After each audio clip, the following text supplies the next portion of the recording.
Coming up on Jerusalem Dateline, while the IDF strikes hard in Yemen and Gaza City, the move for a Palestinian state begins at the UN. Plus, tributes to Charlie Kirk, gunned down in Utah at the age of 31 during a college speaking tour. And Jewish and Christian students gaining insights on life in Israel during a visit to the Holy Land. Plus, a recent poll reveals the battle for the minds of a younger generation. All this and more coming up on this edition of Jerusalem Dateline.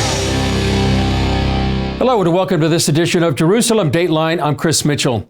While more than a dozen nations are about to announce recognition of a Palestinian state at the UN, Israel approves plans on the ground that would stop a Palestinian state from becoming a reality. Meanwhile, yesterday, Israeli officials sent their condolences and condemned the assassination of Charlie Kirk as the Jewish state continues to defend and fight its own war against terrorism and remember 9/11 and October 7th.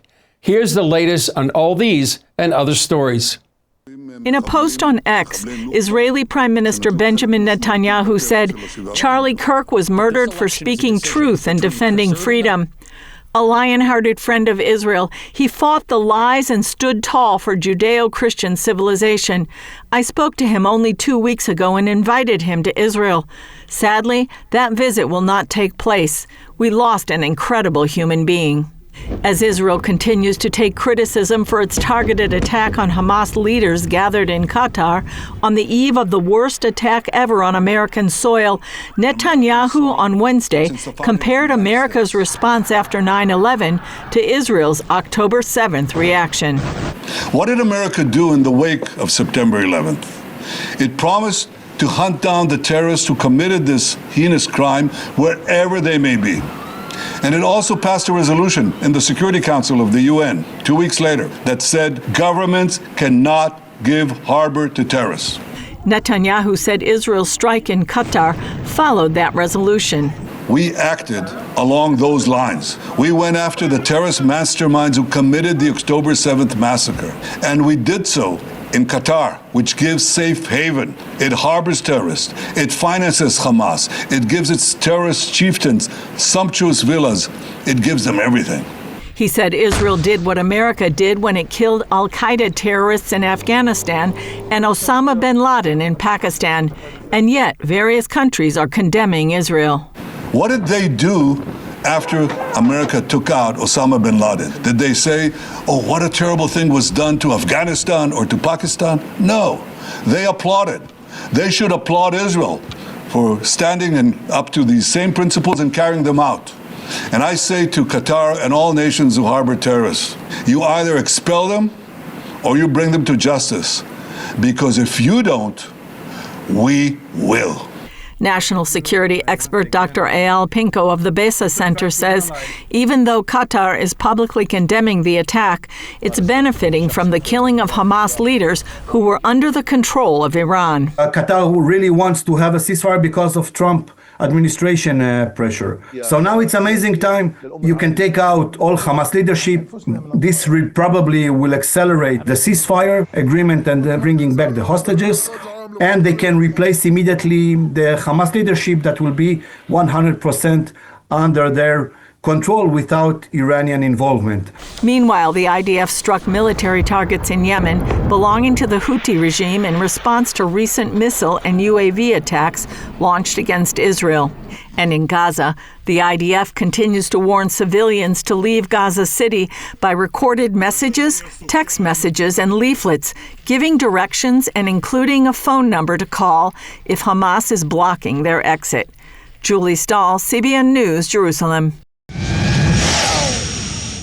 Israeli Prime Minister Benjamin Netanyahu signed an agreement Thursday to build a large number of housing units just outside of Jerusalem. The move, he says, and many believe, would effectively prevent the establishment of a Palestinian state. This is a huge change, and we know there's another change here, or precisely another fulfillment of promise, not a biblical one, but a present one. We said that a Palestinian state will not be established, and indeed, a Palestinian state will not be established. At the 9/11 memorial in Israel, hundreds gathered to remember those who died in the 9/11 attacks 24 years ago. Is important for several reasons. The first one is that it's the only memorial outside of the United States that lists every single victim from that horrible day. And it also represents the strong bond between the United States and Israel. Zaluda sees a profound connection between 9/11 and October 7th. You know, in the United States, it's just because we were a Western country. In Israel, frankly, it's because we're Israel and we're Jews. The number of people that were killed on those days was horrific in both instances. U.S. Ambassador to Israel Mike Huckabee came to address the gathering and remember 9/11.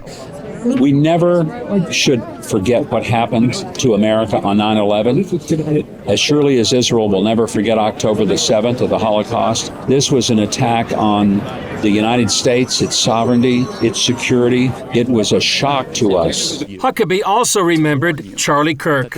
One of the most brilliant young men I've ever known in my life. Gentle, kind. Why anyone would want to kill Charlie Kirk just shows a level of evil that makes no sense. He was not an angry man. He was not a hateful man. And Huckabee believes America needs a spiritual revival. America's got to turn to the Lord. Our only hope is a spiritual renewal and revival. Because what happened to him was not just a political calculation. It was an act of demonic evil. And all we really have to hope for is that there is a spiritual renewal in our country that will awaken people to once again treat each other with respect. That doesn't come from somebody from the outside in, it comes from the inside out. It's a soul issue. It's not a political issue.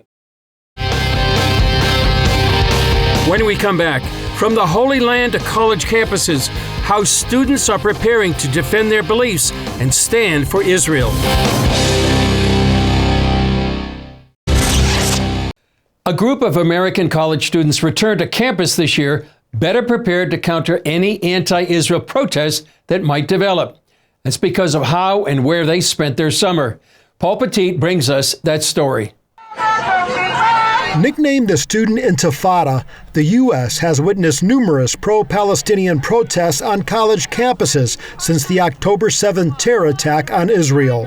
During that time, many of these students were considered the enemy. Somebody walked up to me, screamed at me that I was complicit in genocide, and spit on me. Uriel Appel's college classmate also became a victim of anti-Semitism. Somebody entered her room and flushed her Israel flag down the toilet, then continued to break her mezuzah, the religious scroll that we put on our doors. Tired of tolerating the intolerance, these U.S. college students chose to spend part of their summer in Israel. I would say coming here post-October 7th was a new awakening for me. While most of these students are Jewish, some are Christian.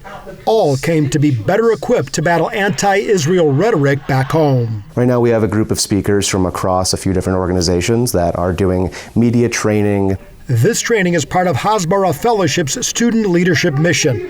Active on nearly 100 U.S. college campuses, its goal is to prepare students to return to school as pro-Israel activists and leaders. You have to be able to stand up for that. I didn't necessarily know how to do that, but this organization has really taught me almost grassroots tactics, if you will, to be able to combat this. This lecture focused on helping them answer potential questions from critics with strong logic and historical accuracy. Just even hearing the different things that some of my peers have been doing on this trip really gives me a whole lot of ideas of how to go back and build coalitions with different groups and be more present online and do all of the things that, really bring the issue to the table. In the 10 days they've been here, these students have heard lectures, met officials and soldiers, and talked to Israeli hostage survivors. They've also toured Israel, including the site of the October 7th massacre. Just the sheer destruction. I've never expected to see what a grenade blast aftermath would look like. In Be'eri, the kibbutz that we went to that was persecuted on October 7th, I walked around, the playgrounds are empty. The silence is eerie. It was less about what I saw. When I was in Be'eri, it was the smell. The fact that there's still a putrid smell of death. The major takeaway for Joseph Moskowitz came from conversations he had with IDF soldiers. For him, they shattered protesters' accusations of Israeli genocide. When you talk to them, they say, we really are the most moral army. We risked our own lives to make it safer for civilians. And it's one thing to read that, from the chief of staff of the IDF, but it's another to hear it time and time again from people who are literally on the ground. Joseph also noted that for many protesting Israel, it can be easier to speak out if you don't have to live in it. You realize how small everything is. You really understand the security and how little time you have when rockets are fired.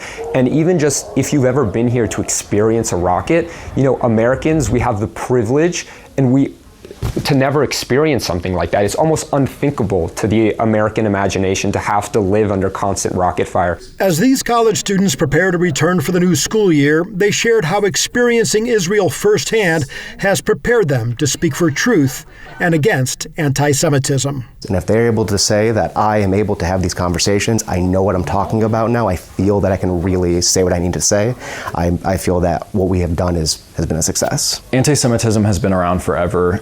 And it probably will be around forever. It's just how we as Christians or people in general stand up for a community that needs to be stood up for. That kind of makes it very important. Reporting in Jerusalem for CBN News, I'm Paul Petit. Coming up next, a new poll reveals changing attitudes held by American students toward Israel. A recent poll from Harvard-Harris is revealing a startling decline in American support for Israel. 60% of young Americans aged 18 to 24 now support Hamas over Israel. CBN's Raj Nair sits down with human rights activist Josh Ahrens to break down and analyze the data. Josh, what was your reaction to this poll? Raj, this is huge. It's terrifying. A majority of Americans under 25 support Hamas, which means they support violence, they support rape, they support kidnapping, they support murder. To get a political result that you want, that is absolutely terrifying. And I think it's just a preview because right now it's on an issue that seems to be half a world away. But what about when all of that attitude is turned towards issues closer to home? That's to me the shocking thing is, people in the West Bank, people in other parts of the Middle East, even people in Gaza seem to have a more negative view of Hamas than people in the United States and on these college campuses. I just don't think people really understand what Hamas is, what the Muslim Brotherhood is, what they stand for. The opening line of the opening charter of Hamas said, quote, Israel will exist and continue to exist until Islam obliterates it. Now, if you think the Muslim Brotherhood and these organizations like Hamas will stop with the Jewish people, I think that's naive and irresponsible. It's shocking. But also another poll came out from Quinnipiac, and the Times of Israel said this about it. Let's see. 37% of Americans sympathize more with the Palestinians, while 36% favored the Israelis. The finding marked an all-time high for the Palestinians and a record low for Israelis since the poll began asking the question in 2001. So the world is turning its back against Israel. What do you make of it, Josh? I think the framework of saying that you have to have sympathy for one side or the other, or one group or the other, is already just a recipe for a false conclusion, because what's good for Palestinians is good for Israelis. And I think there are a lot of people around the world who are hoping we just keep narrow focusing on pitting each other against the other side instead of looking at who's really responsible for this conflict and who's benefiting from this conflict. Let's talk about the international community and the NGOs involved with that have made millions upon millions stolen aid money that was supposed to go to the Palestinian people that never made it. Let's talk about the corrupt media that pushes these anti-Semitic narratives that turn people against Israel and really have been used to manipulate young people in particular towards all sorts of causes that are anti-West, anti-Israel, and really anti-anything that is good for young people as they begin to build their lives. There really is a battle for the minds of young people, and they need to be aware that this anti-Semitic content that is being manipulated to use their sympathy for Palestinians doesn't actually end up helping Palestinians at all. In fact, it makes their lives worse and worse because Hamas just becomes more and more bold. There is a PR mind war campaign happening right now, and obviously Israel is losing it badly. What are maybe a couple points that you find helpful to add to this discussion, just to walk people back from the crazy town lies that are swirling around? The media takes children with health issues and then puts them up on the front page and claims that this is somehow Israel's fault is a perfect example of how Palestinian children in particular are only useful to the media when they can be used as props to demonize Israel. Because the backstory is that Hamas was elected in 2005. Israel had nothing to do with that. It was a democratic election by the Palestinian people, and they have been brutalizing the Palestinians ever since. And so you have to be able to put that back into the narrative to understand how we got to where we are today. There's nothing Israel can do to make Hamas not who they are and who they say they are. It's an extremely demonic, hateful group that is bent on destroying not only Israel and the Jewish people, but also all Christians. And so there's a war going on for the minds of young Americans, and it is to turn them against the US, the West, and so on. And so we're seeing that now a majority are siding with the group that stands for death, for murder, for kidnapping, for holding hostages, and doing so in order to get what they want politically. And this group is telling us that they think that that's okay, and we need to sit up and take notice and make sure we are reaching out to young people and helping them navigate really this false reality that is created by this constant anti-Semitic content that's being pushed out to them. Still ahead, a farewell to Charlie Kirk, the young, influential founder of Turning Point USA.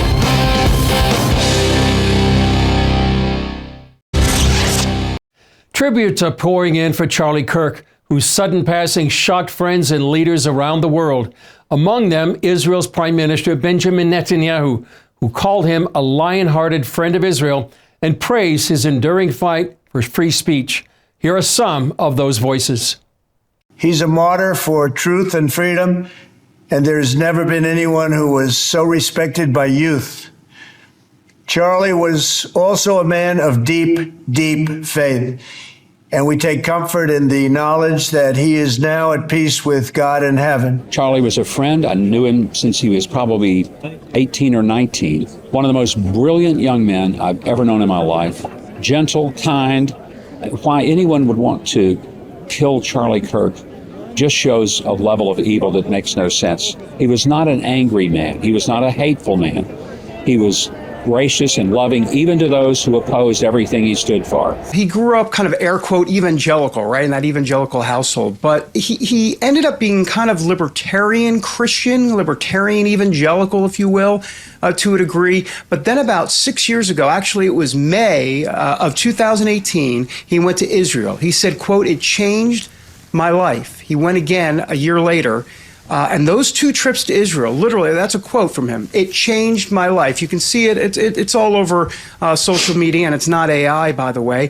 And why did it change his life? Because he came in contact with the real living God right there to see where Jesus walked from an archaeological standpoint. Remember, his brain is always kind of on fire, just like he's digesting all of this and realizing, because he's such an intellectually curious guy, he was like, wait a minute.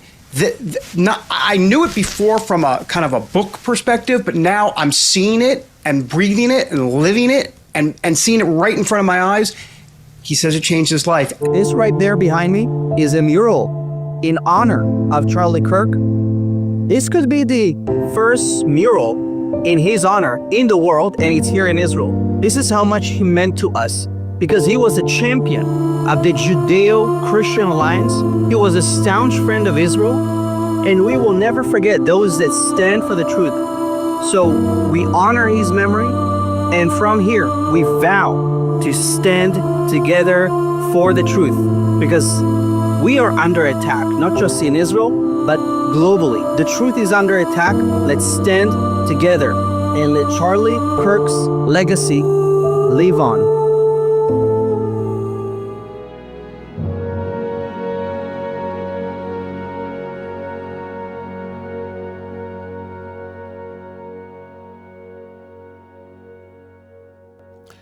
To end on a more positive note, another organization with a heart for reaching Gen Z is the Philos Project. Despite the seemingly prevalent pessimism out there, the executive director, Luke Moon, is optimistic about the American youth. Here's our recent conversation with him. Luke Moon with the Philos Project. Thanks for joining us. Glad to have you here. Glad to be here. Thanks for inviting me. Tell us what the Philos Project is all about. Well, we promote positive Christian engagement in the Near East, doing a couple of things. We raise awareness about the persecution of Christians in the region, and then encourage Christian support for Israel and the Jewish people. Yeah, and you do a lot with Gen Z. We do. Yeah. Gen Z is one of my favorite groups of people. Yeah. We started a program a couple years ago called Generation Zion. So you can imagine Gen Z fits into that. Sure. And we thought, I'm not so sure that this generation is turned off by Zionism, is turned off by the idea of Israel and God's plan and purpose for Israel. And we've proven to be successful in gathering Gen Z to stand with us. So you're optimistic? I am very optimistic.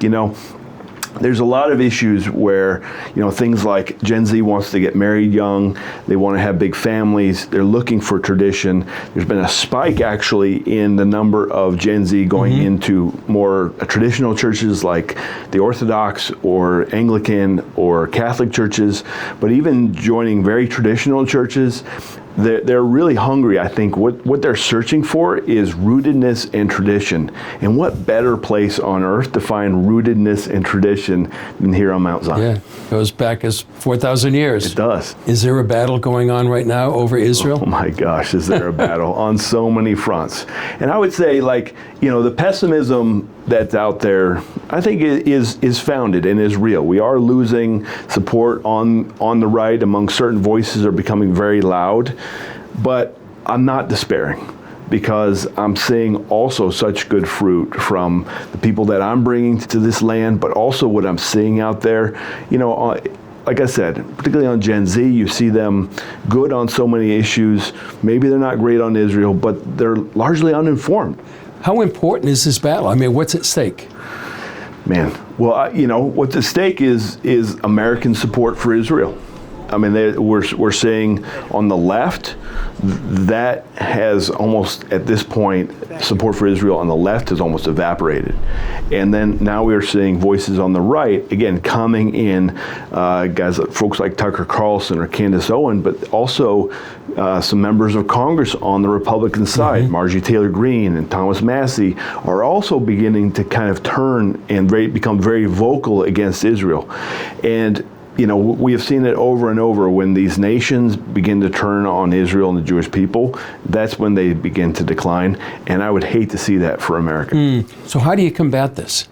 Well, there's a lot of education has to happen. I think we have to show this generation and also the ones that come before it that God does have a purpose and plan for Israel.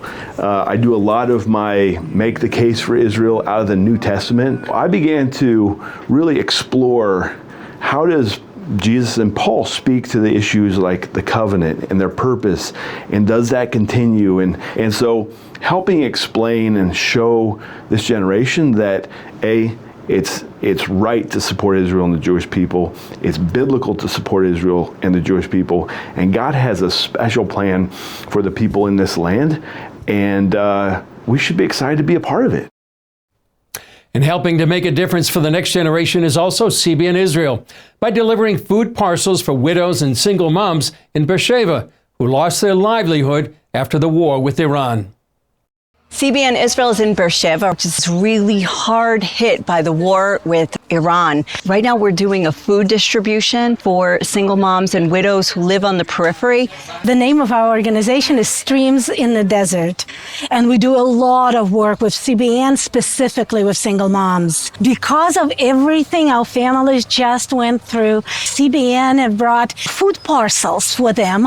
Some of them were not able to work. Some of these groceries are actually mean yes, food on the table, no food on the table. I want to say thank you for this work. Well, that's all for this edition of Jerusalem Dateline. Thanks for joining us. And please keep praying for the peace of Jerusalem, for protection for Israel, and that all the hostages will be brought home safely and soon.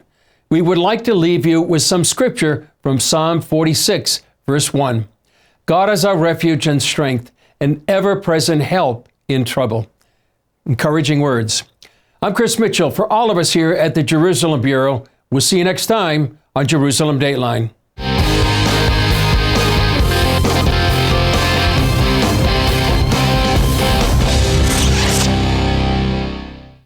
Alpha